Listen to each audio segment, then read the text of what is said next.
Hello? Oh, yes, you can hear me, I think. Welcome to our joint presentation today at tcworld conference.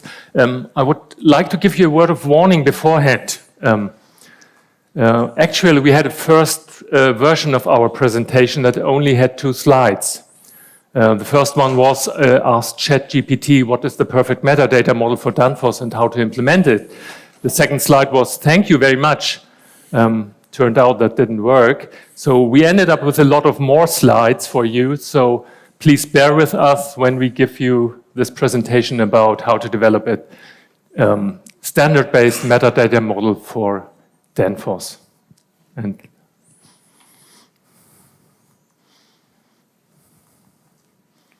all right.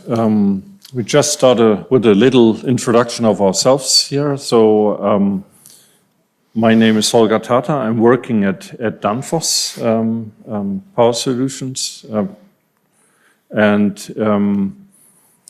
Some information about Danfoss. So Danfoss is a global company, as you can see, and quite all over the world. And this is what we are producing.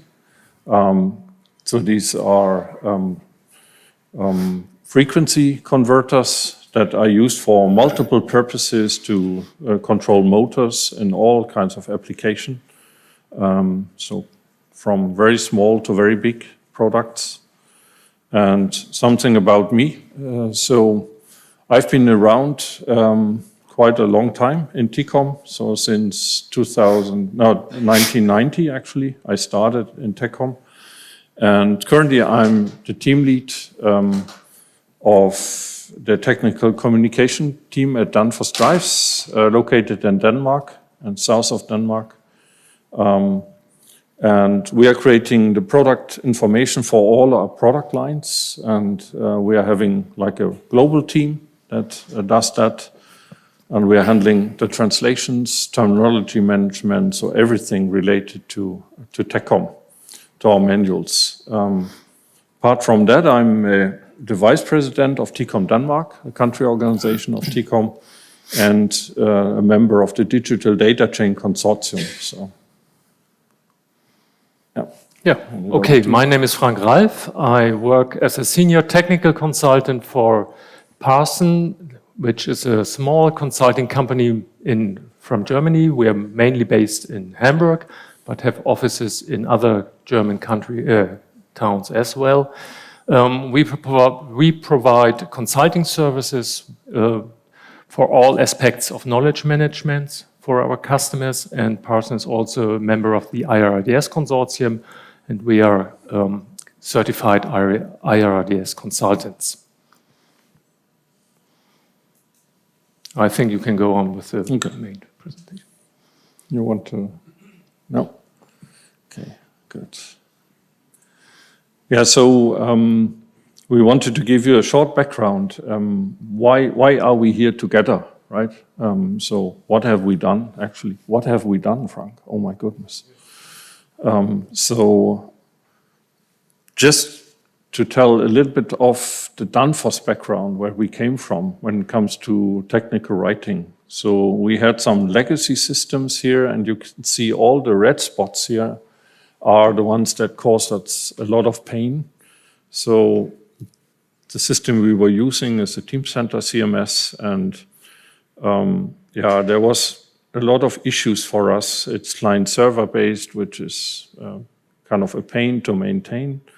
The versioning was quite inconsistent and so on. There are a lot of issues. There was almost no metadata for the content, and it was not mobile friendly, so we were not able to produce a mobile friendly output of our content. And it was all based on PDF, right? So no other output than PDF, at least for us. So that's why we switched to another system. That's the successor of the previous one, TechPub Studio. Still Teamcenter based, and you can see there's a little bit of green here, but still a lot of red. Still client server architecture, which our IT hated, as you can imagine. And yeah, still we had some things that we wanted to do that we couldn't do. So like review and proofreading contributors in the system and so on. And we were dependent on the supplier for everything because it was no knowledge in our team in that area and so on. It was quite complex. And again, the exposure of digital content did not really work. So there was no sufficient API to do this.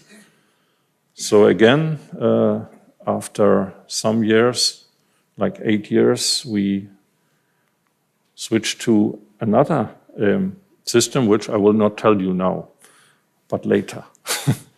Cliffhanger. Okay, so what is the motivation for the change, right? So you probably saw already. So we had some pain points here. Our documentation is quite unspecific because we are making it on product line level.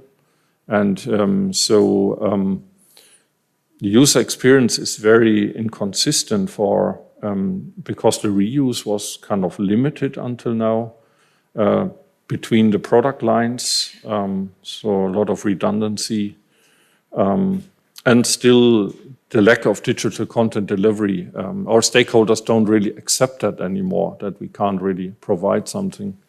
And our OEM customers as well, because they wanted to reuse our content. And a big pain point for us is the findability of content, because you have to browse our webpage and find PDFs, and then first you have to guess which of the 350 PDFs is the right one. So not very good. So that means we set up a digital content delivery strategy to enable our customers to find the information they need in a more fast and easy way. So not going into everything, I think it's quite clear. So these are our 4 main goals here. So that we want to go to kind of no-touch processes from content creation to content delivery without all these manual processes we have today. And we want to integrate the external contributors in our R&D organization because they are currently decoupled and only deliver via mail or PDF or whatever. Not good. And findability is a big thing. And so we wanted to provide more unit-specific information, that the customer doesn't need to dig through the whole manual to find out which configuration do I have, because our products are highly configurable. And last but not least, and that's where Parson comes into play, we wanted to base everything as much as we can on standards. That's why we decided to make DITA the standard for our content structure. And we wanted to, and that's the new step that we introduced, we wanted to have a metadata system as well that is based on a standard, and that's why we choose iiRDS for that. And and we need to deliver for our customers standard documentation packages like VDI 2770, and before that we had to do everything manually on this.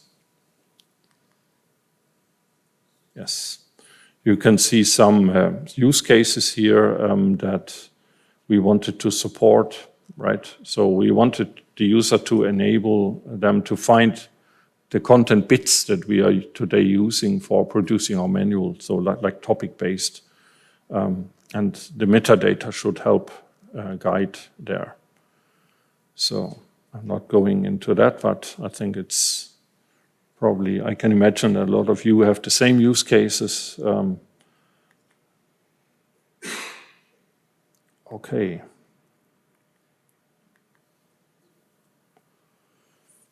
So that's why we switched over from this TechPub Studio to a new CMS, and we had I'm just listing some of the criteria that we defined because we figured out it was quite obvious that our new CCMS needed to facilitate this. Otherwise, if the content is not produced appropriately and in a system that would allow exposure of the content, you have a problem right from the beginning. So, the switch from document-based to topic-based, we have already achieved with the last system. So that helped us in that sense. The enrichment of content with metadata was something we have achieved with the last system as well. So that was not really new, but now having metadata to support the digital exposure of topics, for example. Yes, and we wanted to definitely have a standard API so that we could actually get our content out of the system in an easy way. And we wanted to have the R&D guys in so that they can contribute in our system, so integrate them in our workflow. And there again, the standard-based metadata taxonomies, so that we wanted to establish data we already had. And we definitely wanted to go away from this client-server thing. We wanted to have a cloud-based system, an SaaS system, with a web-based client. Yeah, I'm not going into details here, but you can see here, it took quite a while, right? So from 2020, second half of 2020, to kind of middle of this year, it took us to take the decision and to do the first steps. So if you are planning something like that, really take your time, because it needs a lot of time to proper think about it and do the right selection, which I hope we have done. Yes. And you can see we decided in the end for IXIASOFT CCMS, because for us it was the system closest to DITA, and kind of after our workshop was the system that came closest to what we wanted.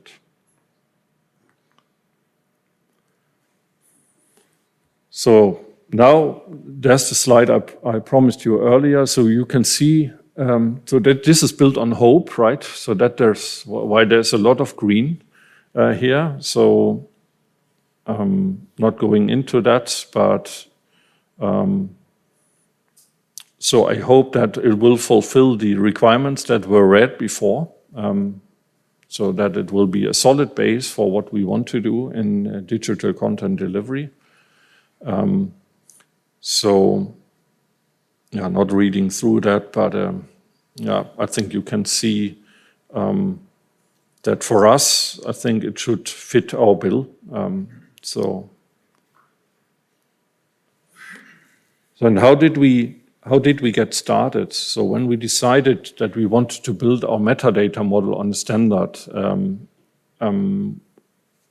that's when we chose to build it on iiRDS, because we were thinking, why building kind of a proprietary metadata structure if there is already a standard that actually defines a lot of it? And we figured out that I think the basic metadata is actually already defined there. We just needed to make specific extensions.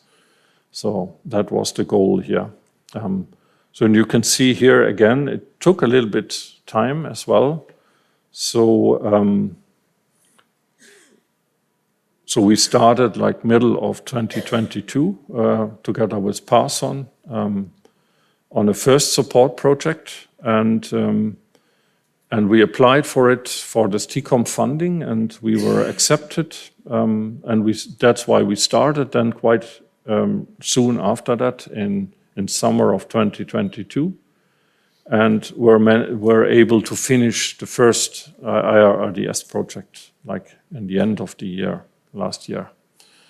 And we presented already a little bit of it in the Nordic TechCom, and now here. So we wanted to show you what we did here. Yes, and we are currently at the end of the second project already, where we kind of looked into the technical implementation of the iiRDS metadata model in our CCMS. And again, for that one, we applied and we got the funding for it. So that was very nice. Actually, my boss liked that as well, as you can imagine, that some of the costs were covered. Okay. All right. Hand over to Frank. Thanks. So you see, there had already been a lot of work done before Parson joined this project when we came into it for the metadata modeling based on iiRDS. So, and it was the scope of the project wasn't very large, so it was a rather small project. So the scope was also limited. What we wanted to achieve was to determine the metadata candidates, the metadata requirements for the metadata that is relevant for variant management and content delivery. And we wanted to evaluate the IXIASOFT content management system, how it best could support the developed metadata model. So the deliverables were the metadata model and first recommendations how to implement this in IXIASOFT, but we were not, we didn't aim to implement the whole thing within this limited project. So before going into the details of this actual project, just let me give you a short recap of iiRDS for those who don't know or haven't heard much about iiRDS yet. I will go over these slides very, very quickly because you have enough opportunities during this conference to dig deeper into iiRDS if you want to. So iiRDS is this international standard for intelligent information request and delivery. It's jointly developed by a consortium, and a lot of content management providers and software providers are members of this consortium. And why choose iiRDS, or how fits iiRDS into the landscape of intelligent and structured content? And you see here, DITA, XML, and iiRDS are a perfect match if you want to provide structured content enriched with standard-based metadata and deliver that to other systems as well. So iiRDS is a rather complex or a large standard because it has to fit a lot of use cases. What we did when choosing the parts that we need for the Danfoss project, we looked at the main iiRDS classes that would be useful for us. That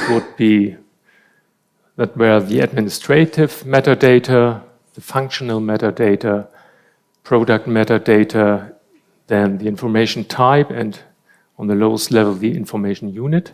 And we also had to add some extra domain-specific metadata classes from the iiRDS standard that are not part of the core standard, but are additional standards, additional domains, and these were the machinery and the software domain, because they were needed for Danfoss. Okay, just a very quick overview so that you get an idea about the main classes. The information type, for example, in iiRDS is strongly modeled after the DITA content types that you probably know. For example, task, concept, reference. You have classes for the document type, for the information subjects, technical overview, and the like.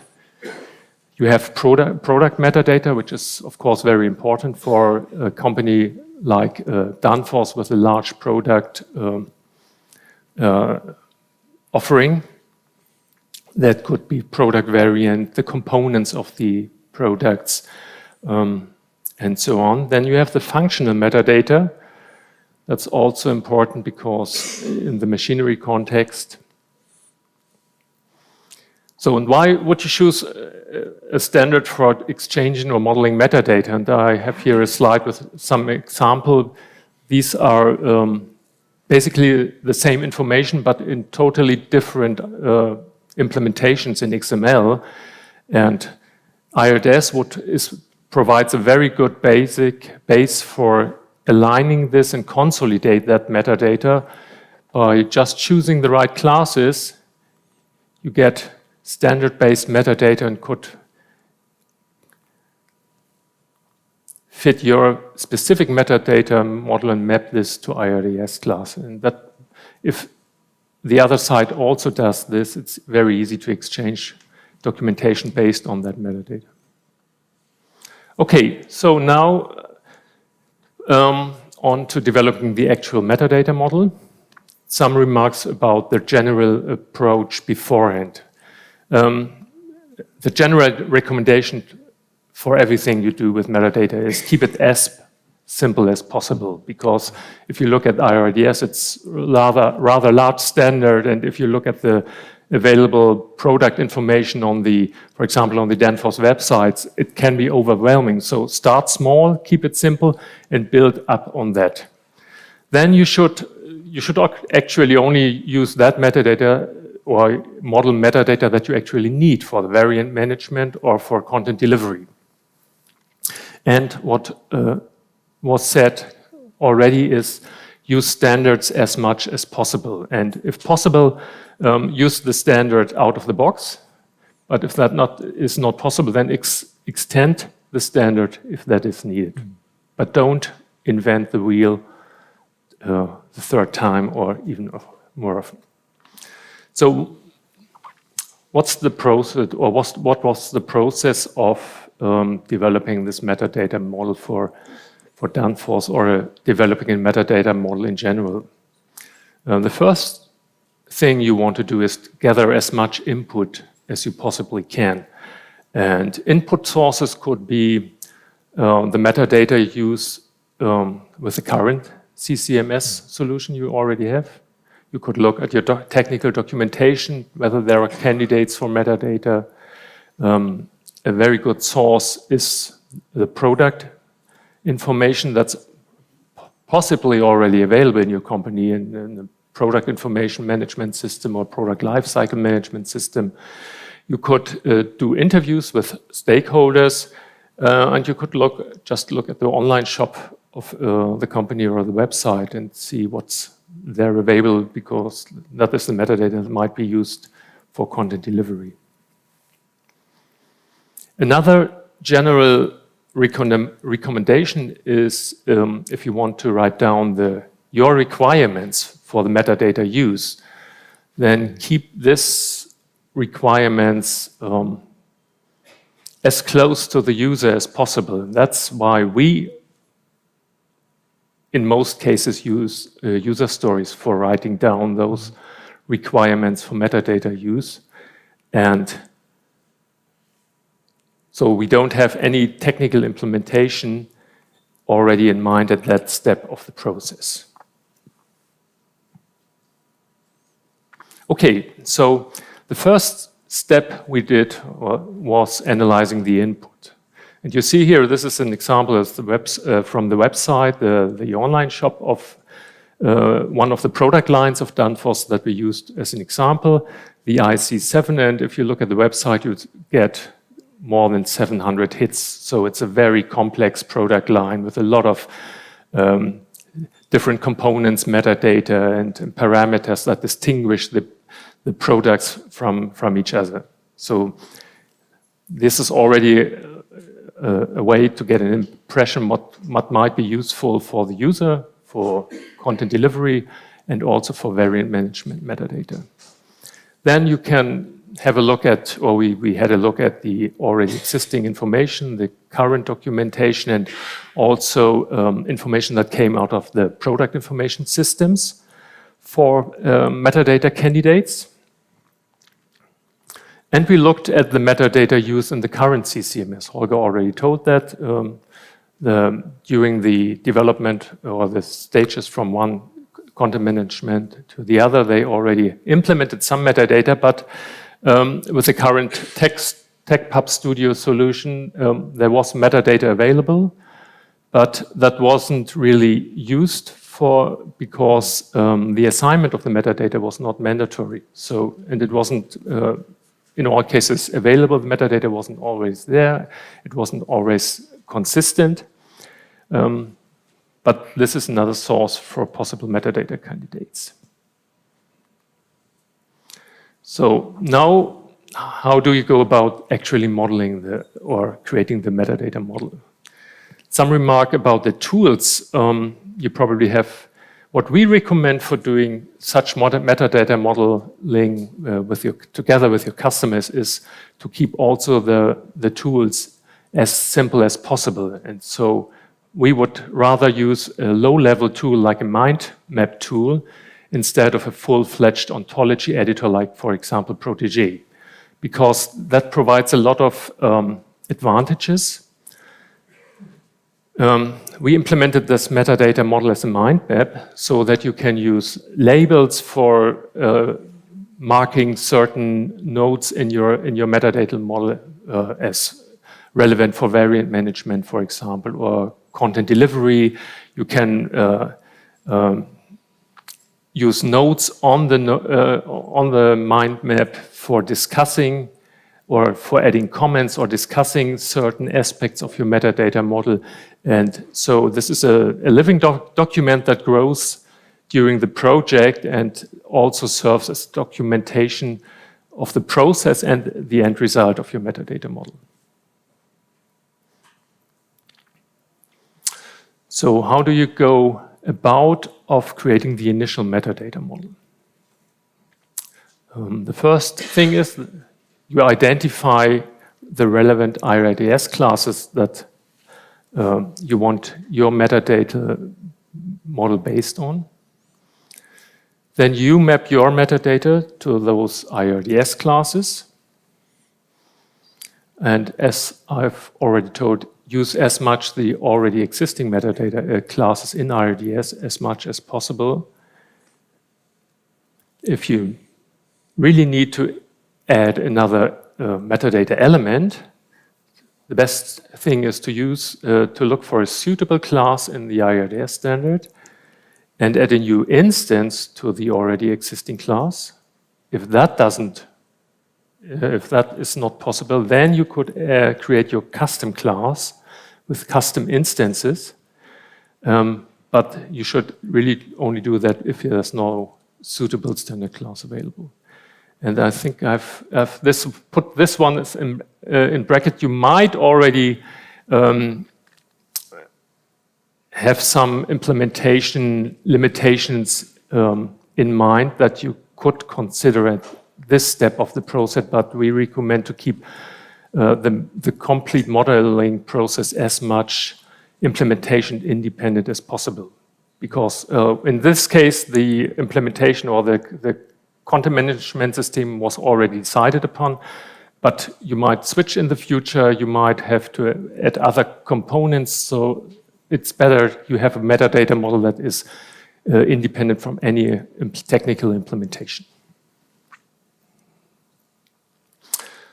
So when we did this for Danfoss, we ended up you see here, this is a small only one branch of the complete mind map we created for the product variants for the IC7 product family. We had another branch of the components that are relevant for the product line. And if you do all this, then you end up with a metadata model that is, and with all the metadata that is relevant for content delivery, for your variant management. Then you can go about and implement this in your system.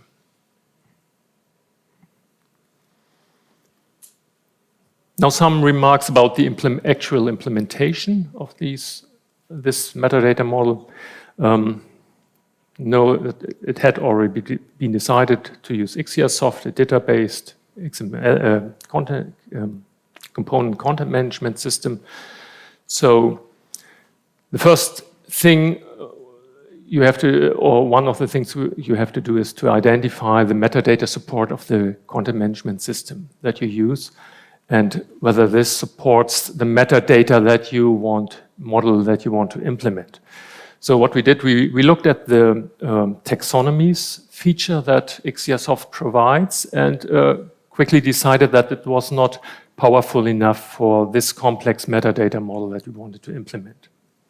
So we ended up using two other features, powerful features of IXIASOFT, the dynamic release management, and connected with that the hierarchical libraries that IXIASOFT provides to implement part of the metadata model. For example, the product hierarchy could very well implement it using these features of IXIASOFT. But we also did some implementation or customization and implementation of the metadata in DITA. We created, for example, a special map type for Danfoss, the so-called delivery map. We specialized a number of elements and sub-elements. And what we also did was we added some profiling attributes for filtering the content. So we ended up creating new profiling attributes, which allowed us to support the authors, the technical authors, by providing a list of allowed values with the DITA subject scheme maps that can also be or are also implemented in the publishing features of IXIASOFT. So much about the development of the metadata model and first implementation steps and recommendations. And now back to Holger for the current status of the project. Yeah, where are we? So you've seen there has been a lot of work done and a lot of involvement of the whole team. That's another recommendation I can give you. If you want your technical writers to accept what you are developing, involve them very early, because otherwise they might be a little bit reluctant to use the stuff, right? But if they were involved in creating it and discussing it, it's a good thing to do. So where are we? So we have the metadata model, at least, let's say, version 1 developed. Will probably be ongoing, extensions and so on. So the product variants tree was the most important one for us, because that one we need to support, for example, our web page on the long term, that we can expose on the web page for the model codes of the product. So, and the content libraries are set up for the different products that we are producing for. And we focused obviously on the high runner first. Another recommendation, don't do everything at once. Prioritize, because there's a lot of work behind to then migrate content and so on. So the publishing style sheet is now online since last week. So it's working quite well. So, and it is using the metadata. So you see it's important to define the metadata first before you define the publishing, because the publishing style sheet refers to metadata elements. If you, for example, want to expose your document number in the footer, or your company name somewhere, or whatever. So you need to have the elements in place that you can map to, right? So that was important. And we are currently applying metadata while we are doing migration.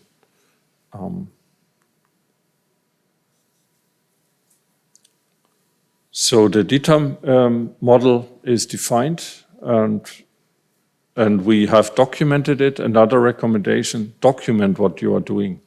Because especially as this process takes a while, you tend to forget, oh, what did we decide back then? I don't know. Let's look back in the mails or whatever, or meeting. So document as you go. So if you take decisions, how you want to use metadata, and how you want to use elements, documented in a style guide, We did it in a very simple way. We just documented it in the OneNote. That was okay. And we will at some point make it, beautify it a little bit. But for us, that worked quite well because we had every writer contribute in that, and that was very easy to do. The delivery maps, Frank just mentioned, they are created as part of the content migration. So the technical writers create those. And currently we are producing only PDFs from them, but later on, that's why we went with delivery maps. We want to use them for other content delivery channels as well. And the subject scheme maps and the DRM libraries Frank mentioned already. Yeah, I think this is an important part. I want to elaborate a little bit on the impact on the technical writers. So you need the buy-in of your team. Don't put yourself in an ivory tower, develop something, then here you are, right? Use it. That will probably not work very well. So in the previous system, we only knew, for example, we were already using DITA, but it was more, people did not know a lot about DITA. They were just told in the style guide which elements to use for bulleted lists and so on. So the thinking was not structured in a way. So that is something we really needed to learn here. And so that means we needed to learn much more about usage of DITA because the IXIASOFT CCMS is very close to DITA, right? So you really need to understand, and it brings you a lot of benefit later on when you do a content delivery. So, and the DRM system structure is something we needed to get used to as well, but it has a lot of benefits, as Frank already said. So I'm not going into details there. So the writers know how to create the maps. That's obviously important when you migrate. So we migrate based on currently on the documents, because that gives us some structure. So we kind of are migrating the high runner documents first, that we are expecting updates to come soon. This is how we prioritized. So that's why obviously they needed to understand that. There was a huge challenge, as you can imagine. You cannot put yourself away and say, hey, company, the TechCom team is on CCMS implementation vacation for 4 months or so. Come back in 4 months, then we will be ready. No, we needed to obviously support the running business, right? That's obvious. So that was a big challenge because we sometimes need to work in both systems, the old one, the new one. And then we did some things I'm not proud of to support the operating, even tweaking PDFs, but sometimes you have to do something strange to just keep going. So that was really a challenge and put quite a burden on the writers, as you can imagine. And and for some while, we were only able to migrate content, to create content, but we didn't have the style sheet ready because the metadata was not totally ready and the style sheet was under development. So the people could not see what they were migrating. So that was a challenge. That was definitely for 2 months. We were only migrating without the ability to really publish in a proper way. We could publish, but only the basic implementation. So that was a challenge. But in parallel, we needed to develop the translation workflow as well. Another recommendation, think of the translation, how you handle that. For example, we have multi-language documents. You really have to think, what metadata do we need? How do we want to make the process? Test it out with the translation vendor, right? Yes. But what we found out is that the writers learned a lot from each other. So I kind of put them together as a team. So because everyone was involved. So that was really good learning experience for them. Yeah, I think So what is now the future plan? Obviously I mentioned digital content delivery. So that is obviously on the agenda, that we want to develop the publication channels to expose our topics finally. And we have a Danfoss My Drive Assistant. It's a troubleshooting. I don't want to call it chatbot. It's a KI-based solution that helps customers find information when they have error messages and so on. And that's fed from the content from our CMS. Currently manual, and we want to obviously connect that so that whenever the topics are updated, that the troubleshooting bot can access that. Integration in our software tools. The software engineers, they're currently decoupled, I would say. So their help they implement in their software tools they create themselves, and we just review them, which is not ideal. Why not having it in our system and do all the processes, including translation and so on? So that's the plan. And then the big plan is to have this content delivery portal where we can really have a front end to our customers where they can find the information on topic base. So that is on the radar for next year. So step by step. Yes, and our goal is that we need to facilitate product instance-based documentation. That means not on a product line, but on the serial number of the unit.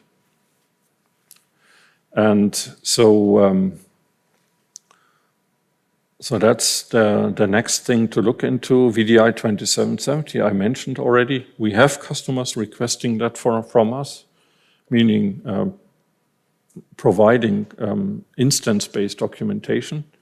It's not an easy thing to do, but we have laid the groundwork, but that will still require something. We can do it, but currently with a lot of manual intervention. And then the integration to our PIM system, which will hold our product type hierarchy and product attributes, and our PLM system to get the life cycle information in. So you can see there's still something on the bill. Yes, and that's already kind of the end. So as I told you about the second iiRDS project, we are almost done with it. And we obviously, you've seen, we have a lot of plans. And we are planning to kind of give an update on the status next year on the Nordic TechCom and the tcworld. So I think we have 2 minutes. So are there any urgent questions? And before that, I'll just point you to the feedback here. Please give us feedback. Thank you. Hi, yes. Thank you for the good presentation. I have a question for you. You mentioned the profiling attributes, but I didn't quite get what they were used for. Could you quickly explain? They're used for filtering DITA content. And if you see, we have DITA-val files for that are connected to the publication maps, and they are also part of the IXIASOFT structure. They managed there. Is that enough? No. No.